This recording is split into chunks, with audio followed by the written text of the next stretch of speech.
अब आप जीवन में सफल होना चाहते हैं तो आपके लिए मैं एक से एक स्टूडेंट्स को बुला रहा हूं। अभी जो मिलवा रहा हूं आपको सुनील कुमार हैं, ऑल इंडिया रैंक 152, ये फतेहाबाद हरियाणा से हैं। तो इनसे हम मिलते हैं और जानते हैं कि इनका एक संक्षिप्त परिचय क्या है और एक सिंपल सा इंट्रोडक्शन क्या है। जी थैंक यू सर। सर मेरा नाम है सुनील कुमार गोदारा।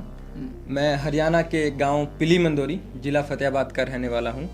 मेरी जो प्रारंभिक शिक्षा है वो गांव के ही सरकारी विद्यालय से, देन उसके बाद जोहार नवोदय विद्यालय फतेहाबाद से, उसके बाद मेरी graduation Ramjas college Delhi university से बीएससी लाइफ साइंसेस किया मैंने। उसके बाद मैंने मास्टर्स किया है साइकोलॉजी में, जिसमें मेरा नेट भी क्वालिफाई है और ऑल इंडिया गेट के एग्जाम में ऑल इंडिया रैंक 63 है। देन मैंने मास्टर्स किया है हिंदी साहित्य और फिलोसॉफी में। और इसके साथ साथ मैं एक स्पोर्ट्स पर्सन रहा हूँ। हमेशा से मेरा सपना था स्पोर्ट्स में जाने का और स्पोर्ट्स काफ़ी अच्छे से परस्यू किया मैंने।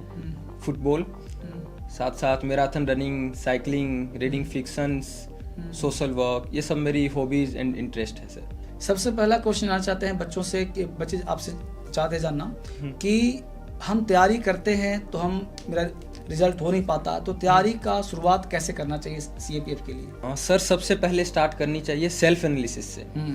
हम गलती क्या करते हैं, हम देखते हैं लोगों को कि इसका हो गया उसका हो गया, कि मैं भी करने लग जाता हूँ। एक्चुअली हम एनालिसिस नहीं करते कि मेरा बेस कितना है, मैं कहाँ पर स्टैंड कर रहा हूँ। तो हमें ज़रूरत है पहले हम उसका एनालिसिस करें, उसके बाद वहाँ से हमें जो वीक पोर्शन है, जो स्ट्रॉन्ग पोर्शन है, उसके अकॉर्डिंग प्लानिंग करके, किसी की गाइडेंस लेके, मेंटोरशिप लेके कहीं से, फिर अपने को आगे बढ़ना चाहिए। सीधा आग में नहीं कूदना चाहिए। एग्जैक्टली इनका कहना है कि आग में नहीं कूदना चाहिए। इसका मतलब आप कहना चाहते हैं सुनील जी कि आप PYQ यानी प्रीवियस ईयर क्वेश्चन देखिए और देखने के साथ आप देखिए कि आपसे उसमें कितना सोल्व हो रहा है, कौन सा बन रहा है, कौन सा नहीं बन रहा, आपकी तैयारी कैसी है। इसका मतलब है मेरे दोस्त कि आपको प्रीवियस ईयर क्वेश्चंस देखने होंगे सफलता पाने के लिए। इन तैयारी तब स्टार्ट करो जब क्वेश्चंस देखो।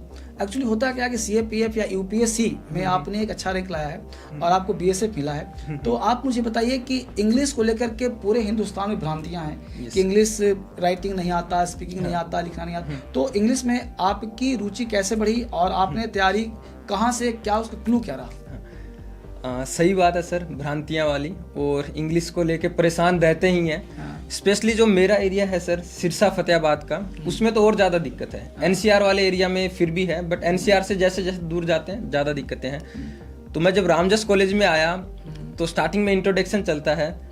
तो पहले दिन मैंने इंट्रोडक्शन दिया, खड़ा हुआ कि I am Sunil Godara, I am from Haryana. तो सब हंसने लग गए कि भाई इंग्लिश बोल रहा है या हरियाणवी बोल रहा है। तो ये हालात थे सर, क्लास में कम्युनिकेट नहीं कर पाता था।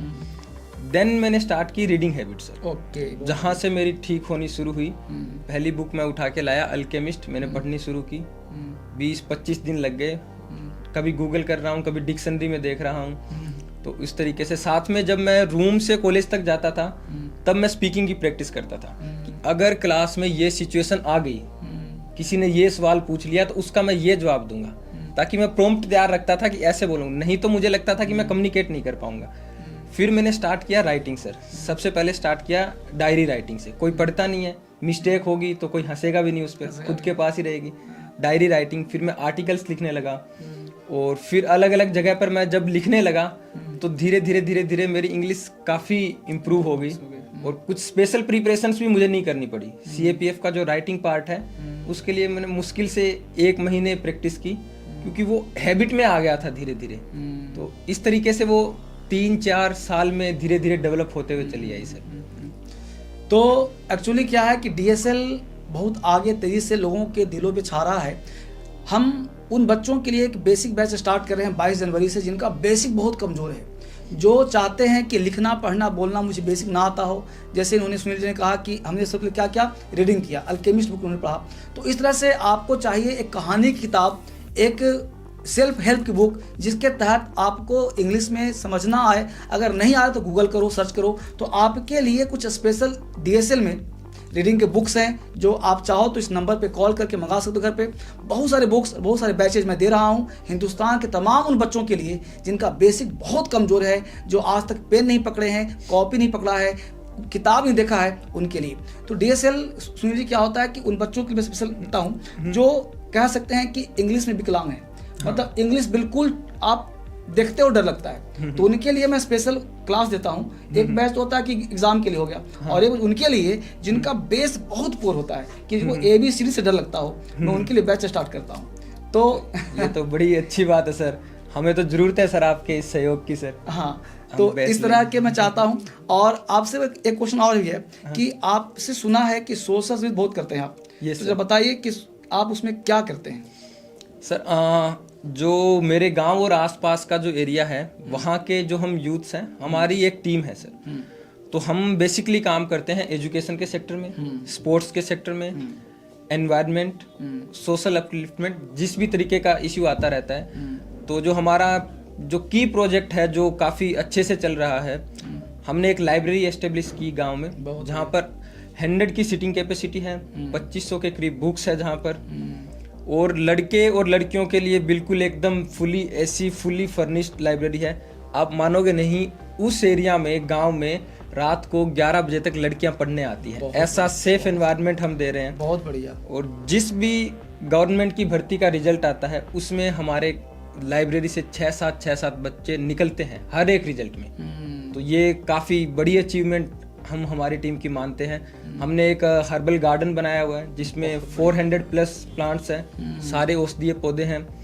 गांव में साफ सफाई के कार्यक्रम हो, किसी और तरीके का कोई भी सामाजिक कार्यक्रम हो, स्पोर्ट्स की टूर्नामेंट्स ऑर्गेनाइज करवानी हो, कोई गरीब बच्चा है जिसको पढ़ने में हेल्प चाहिए, फाइनेंशियल सपोर्ट चाहिए, या पेरेंट्स अलाउ नहीं कर रहे हैं, उनको कन्विंस करना है, कैरियर काउंसलिंग के जो सेमिनार्स आयोजित करना, तो इस तरीके का एक डाइवर्स रेंज की एक्टिविटीज़ है वो हमारी पूरी टीम करती है।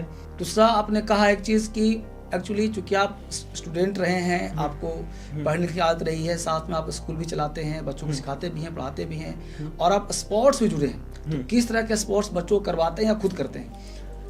ये सर स्कूल का भी मैं थोड़ा बताऊंगा सर। स्कूल भी हमारा चल रहा है, प्लेविंग चल रहा है, और नया स्कूल है हमारा, अभी वो ओपन होने जा रहा है नेक्स्ट सेशन से ही।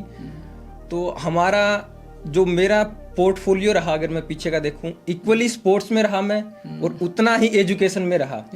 तो वहाँ भी हम दोनों तरीके की प्रिपरेशंस करवाते हैं। शाम को कोचिंग्स चलती है स्पोर्ट्स की, दिन में क्लासेस चलती है, पैरेलल में कोचिंग जो है पढ़ने वाले बच्चों की उनकी भी चलती है। और अगर मेरा बताऊं स्पोर्ट्स से सारोबार, तो मेरा सपना ही एक्चुअल में स्पोर्ट्स पर्सन बनने का था। मैं हमेशा से फुटबॉलर बनना चाहता था।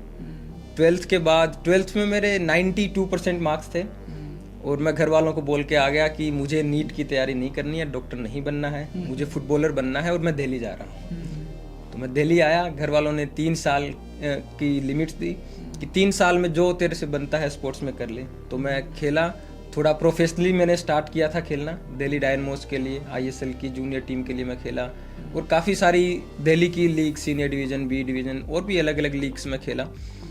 बट 3 साल पूरे हो गए, फिर घर वालों ने कहा कि योर टाइम इज़ अप, अब तो जो हम कहेंगे। फिर उनका ये था कि सरकारी नौकरी की तैयारी करो।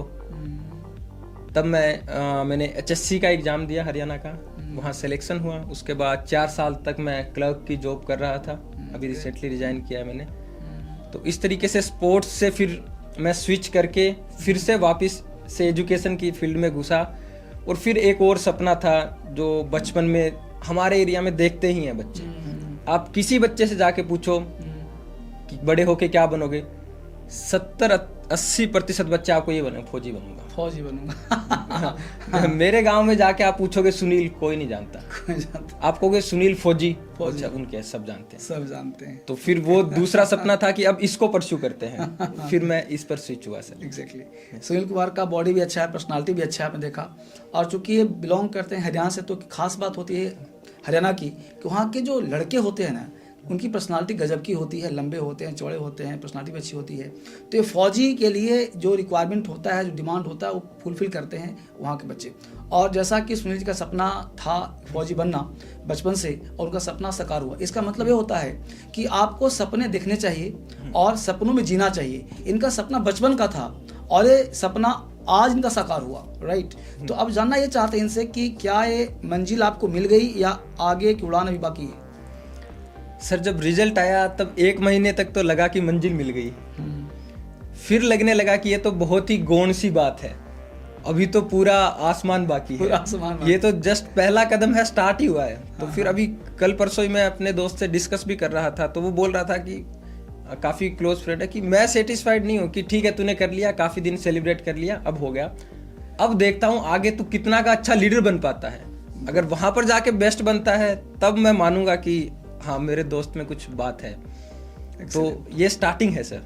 एक्चुअली हर व्यक्ति को एक असंतोष की भावना होनी चाहिए, क्योंकि जब तक आप संतुष्ट हो जाएंगे ना तो फिर आगे बढ़ना छोड़ देंगे आप। इसलिए इनके अंदर हमेशा भूख रही और असंतोष की भावना रही। यह पा लिया, जब तक नहीं मिला था तो बहुत बड़ा चीज़ था, मिल गया तो वो छोटा हो गया, यानी अब मुझे उससे बड़ा चाहिए। तो ये एक बहुत अच्छी बात है, और एक भूख होनी चाहिए व्यक्ति को आगे बढ़ने के लिए और उस चीज़ को पाने के लिए, राइट। अब मैं थोड़ा सा एक सलाह आपसे कहूँगा कि बच्चों को सलाह दीजिए कि उनको जॉब आज के डेट में कट थ्रोट कंपटीशन है, हाँ सर। तो उस जॉब को पाने के लिए बच्चा किस तरह से पढ़ाई करे। बच्चा पूछता है कितने घंटे पढ़ूं, क्या पढ़ूं, रात में पढ़ूं, दिन में पढ़ूं, बहुत सारे तमाम क्वेश्चंस होते हैं। तो आपका स्टडी का क्या रहा, आप कैसे पढ़ते थे, आपने तैयारी दौरान क्या किया, क्या फेसेज आए, क्या स्ट्रगल हुआ, थोड़ा बच्चे जाएंगे तो उससे मोटिवेट होंगे वो। सर मेरे अकॉर्डिंग तैयारी करने के 2 तरीके होते हैं सर। एक होता है डिसिप्लिन वे, जिसमें आपका तय सीमा निर्धारित है कि मैं रोज 4 घंटे पढ़ूंगा, 8 घंटे पढ़ूंगा, इतने बजे उठूंगा, इतने बजे सोऊंगा। उसके साथ कंसिस्टेंसी से आप चलते जाइए, कुछ एक्स्ट्रा एफर्ट्स नहीं करने, धीरे धीरे 1 साल 2 साल 3 साल में आपका सिलेक्शन हो जाएगा। दूसरा वे होता है एक्सट्रीमिस्ट वे, मैं दूसरे वे से हूँ सर।